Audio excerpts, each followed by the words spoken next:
जय हिंद दोस्तों, मां हंसवाहिनी क्लासेस में आप सभी का स्वागत है। आज हम आपको बताने वाले हैं फिजिक्स का ये जो क्वेश्चन दिया है, इसमें आपको निकालना है कुल प्रतिरोध, दूसरा है या पहला क्वेश्चन है कुल प्रतिरोध और दूसरा है कुल धारा और तीसरा है सेलों के बीच कुल क्या निकालना है।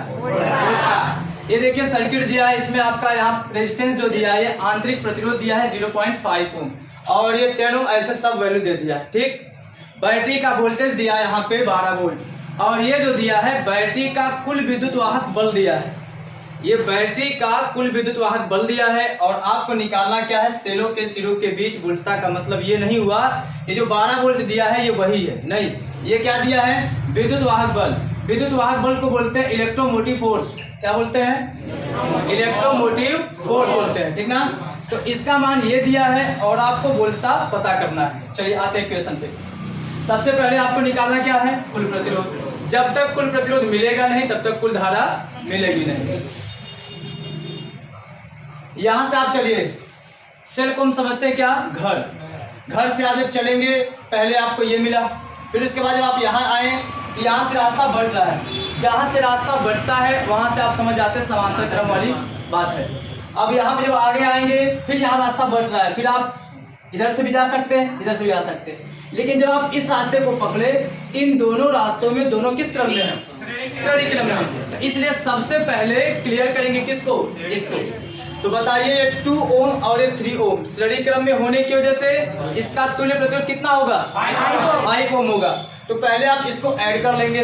ठीक, तो आप लिखेंगे चूंकि 2 ओम व 3 ओम के प्रतिरोध किस क्रम में है, प्रतिरोध श्रेणी क्रम में जुड़े हैं।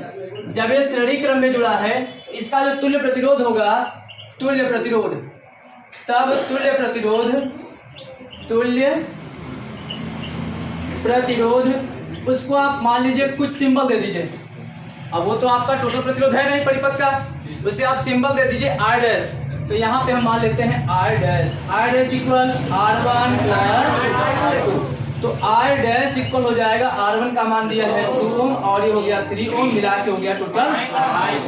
ये किसका मान पता चला, अभी इसका मान पता चला कि दोनों मिलके कितने हो गए, 5 ओम हो गए।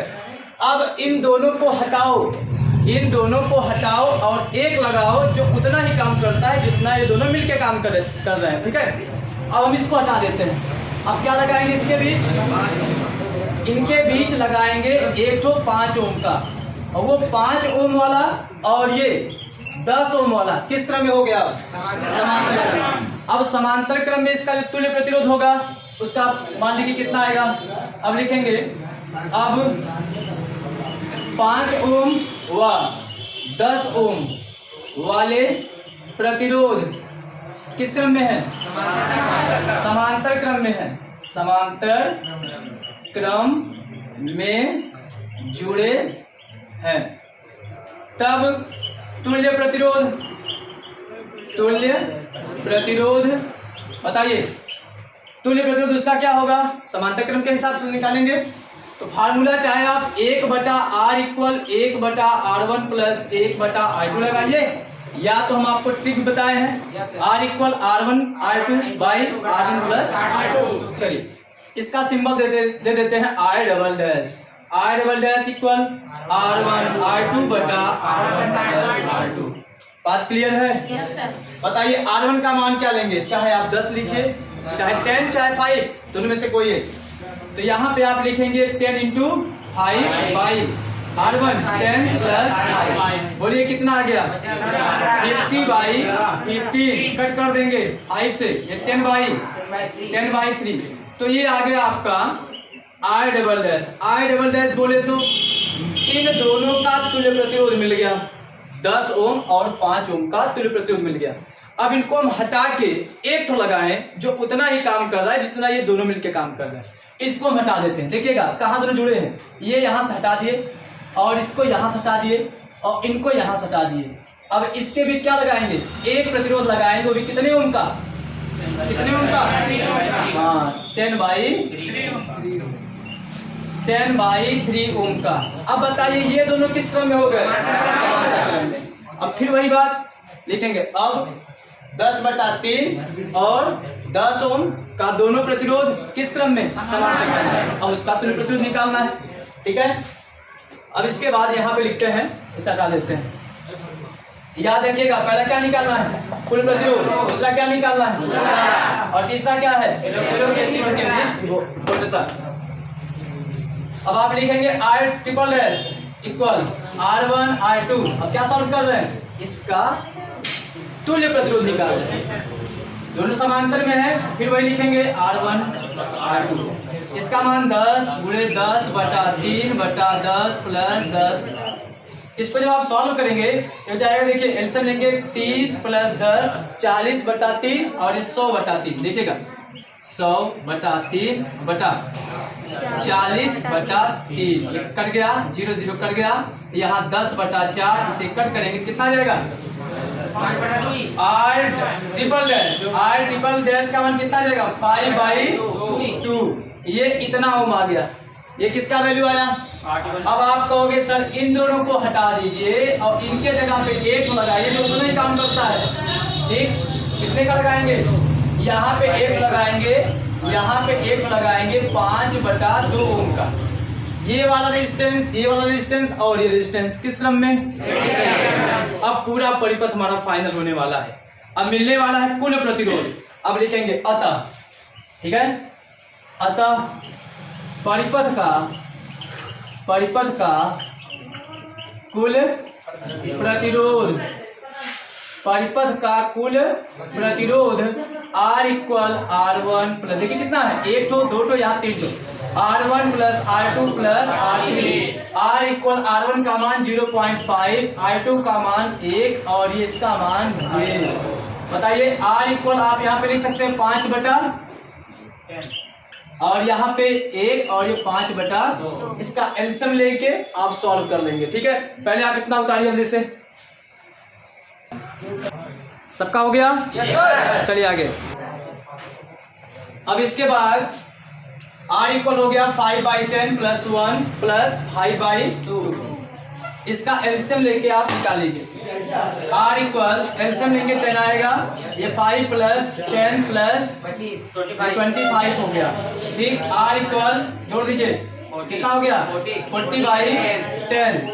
एक कट गया, R कितना हो गया? 4। यही आपका है पहले क्वेश्चन का आंसर, जो आपको बताना था ना परिपथ का कुल प्रतिरोध, तो मिल गया ये परिपथ का कुल प्रतिरोध। पहला आपका जवाब हो गया है, ठीक ना। आप वीडियो को पीछे करके देख सकते हैं, जिसमें पहला क्वेश्चन था परिपथ का कुल प्रतिरोध था, उसका जवाब आप दे दिए। दूसरा उसमें था कुल धारा। अब बताइए कुल प्रतिरोध पता है, कुल धारा आपको निकालना है। कुल धारा देखिए कैसे निकलेगा। कुल वोल्टेज दिया है, कितना है?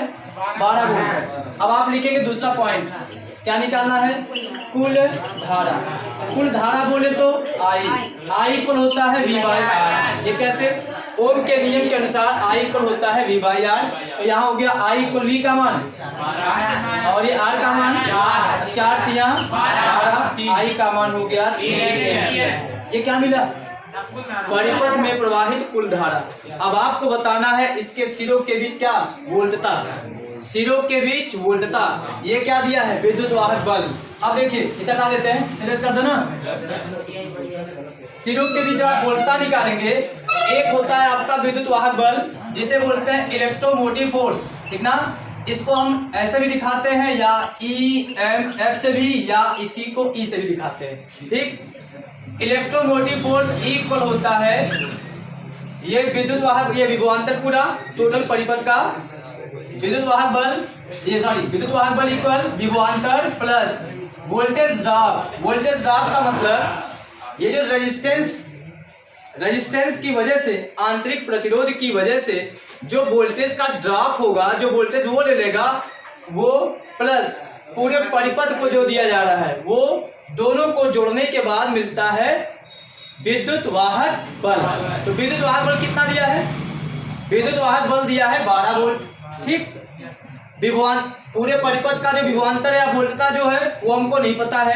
और ये V क्या है? V का वैल्यू हो जाएगा I × R। देखिए अब ये फार्मूला हो जाएगा E = V + I × R। R क्या है? आंतरिक प्रतिरोध। आंतरिक प्रतिरोध का मतलब होता है इंटरनल रेजिस्टेंस। ये सभी सेल का अपना खुद का अपना प्रतिरोध होता है, सेल के अंदर प्रतिरोध होता है, उसको बोलते हैं आंतरिक प्रतिरोध। बताइए ई का मान 12 और ये V प्लस आई का मान कितना है 3 एम्पियर और R का मान 0.5। अब इसको थोड़ा सा आप सॉल्व कर दीजिए, इसको आप उतार लीजिएगा, इसको मिलेस कर देते हैं। अब यहां से आपको मिलने वाला है तीसरे इक्वेशन का आंसर। V इक्वल बताइए ये हो जाएगा 12, या तो पहले आप पूरा उतार लीजिए, ये V प्लस इसका पूरा कर दीजिए, 5 दिया 15, इसमें 5 हो गया, इसको ले लीजिए 12 माइनस 5 इक्वल V, घटा दीजिए V इक्वल कितना जाएगा 10.5 वोल्ट। समझ में आया? तो ये हो गया आपके तीसरे क्वेश्चन का आंसर। तो ये पूरा जवाब हो गया। पहला था कुल प्रतिरोध कितना मिला, कुल प्रतिरोध मिला 4 ओम।